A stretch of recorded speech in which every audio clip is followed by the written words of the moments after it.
जय श्री राधे श्याम। आज हम माघ मास के 20वें अध्याय की कथा करेंगे। कुमारियों ने कहा, हे माता, आज किन्नरियों के साथ सरोवर पर स्नान करते और खेलते रहने के कारण हमें समय का ज्ञान नहीं रहा। वह अपनी माताओं का ध्यान अपनी ओर से हटाए रखने के लिए तरह तरह की बातें करने लगी, परंतु उनके हृदय तो उस ब्रह्मचारी युवक पर मोहित थे और जो अदृश्य हो गया था उसकी टीसुने बराबर थी। वह विरह की अग्नि से जलती पृथ्वी पर पड़ी छटपटाती रही, किसी से बातचीत ना की। वह समस्त ओर से ध्यान को हटाकर एकाग्र मन से ऋषि कुमार का ध्यान करने लगी। उनको रात काटना भारी हो गया। जैसे तैसे उस विरह की रात को काटकर जब प्रातः वह उठी तो जल्दी से घर के बाहर निकली और आपस में सलाह करके उसी सरोवर की ओर चली गई जहां उन्हें वह ब्रह्मचारी था।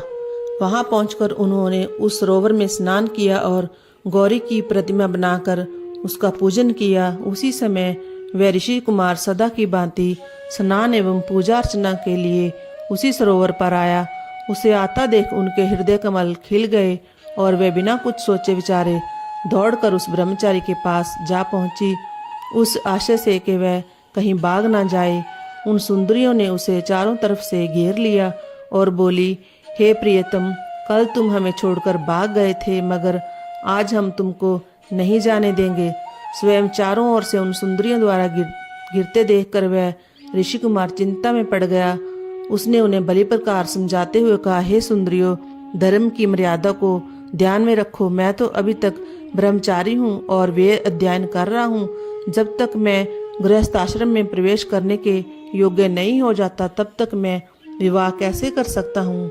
गुरुजनों का कथन है कि प्राणी को अपने वर्ण और आश्रम की रक्षा करनी चाहिए, इसलिए तुम मुझे वर्ण करने की विचार त्याग कर अपने इस घेरे को तोड़कर मुझे बंधन मुक्त करो। वह गंधर्व कन्याएं कामासक्त हो रही थी।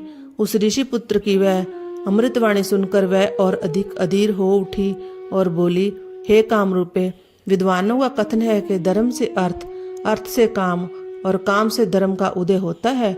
तुम्हारे संचित धर्म के कारण ही अब काम तुम्हारे सम्मुख है, अतः उसका उपभोग करो। यह तो स्वर्ग भूमि है, यहाँ दिव्य भोगों की कमी नहीं है। उचित है कि आप हमें निराश ना करें और हमारे काम अग्नि से जलते हुए हृदय को शांति पहुँचाए। तब उस ऋषि कुमार ने गंभीर होकर कहा, हे देवियों, तुम्हारा कथन न्याय संगत है, परंतु आप मेरी कठिनाई को बिना देखे ही अपना निर्णय दे रही हैं। मुझे अपना ब्रह्मचर्य व्रत को समाप्त करने के लिए गुरु की आज्ञा लेना अनिवार्य है। तब उन कन्याओं ने काम से विफल होकर कहा, तुम महान मूर्ख हो।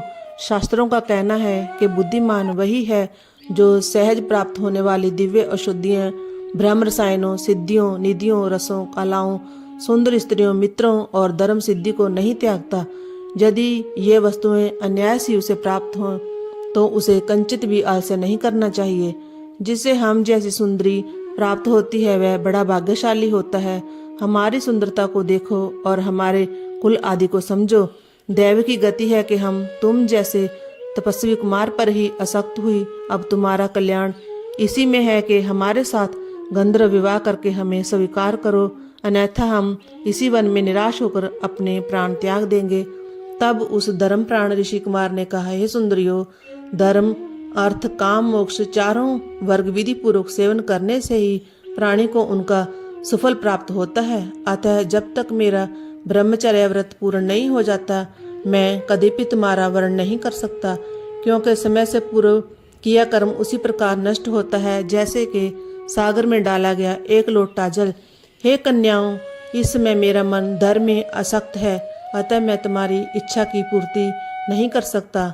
उसके इस उत्तर को जान और अपनी काम वासना से मदान्ध हुई उन युवतियों ने अपने हाथों को छोड़ दिया और सब की सब एक होकर उस ऋषि कुमार से चिपट गई।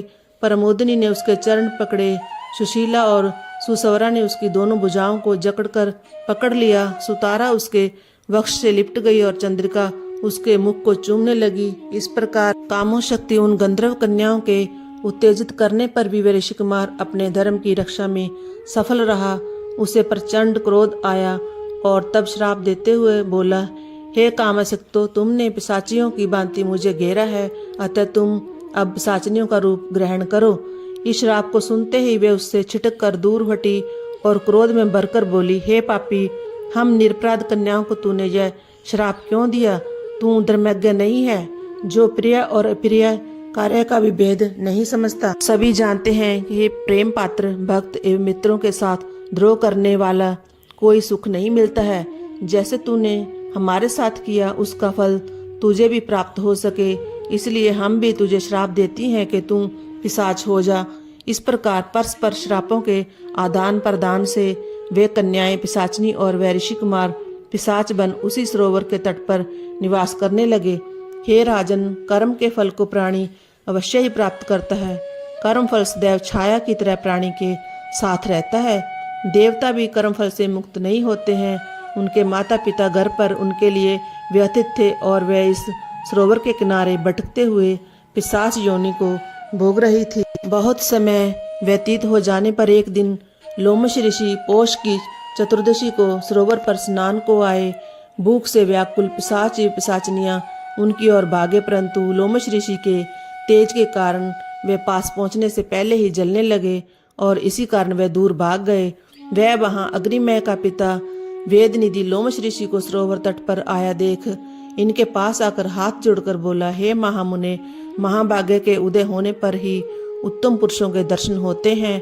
उत्तम मुनियों के दर्शन मात्र से ही प्राणियों के पाप नष्ट हो जाते हैं। नाथ, मेरा यह पुत्र और यह सुंदर गंधर्व कन्याएं पिशाच योनि को प्राप्त हुए हैं। यह इनके परस्पर श्राप का प्रभाव है। इतना उन्होंने संपूर्ण वृतांत ऋषि को सुनाते हुए कहा, हे मुने, आपके दर्शन मात्र से इनका निस्तार होगा। अब आप कृपा करके इनके श्राप नष्ट होने का उपाय बताइए और इनके दुख को दूर कीजिए। इस प्रकार कथा का 20वां अध्याय समाप्त हुआ। जय जय श्री राधे श्याम।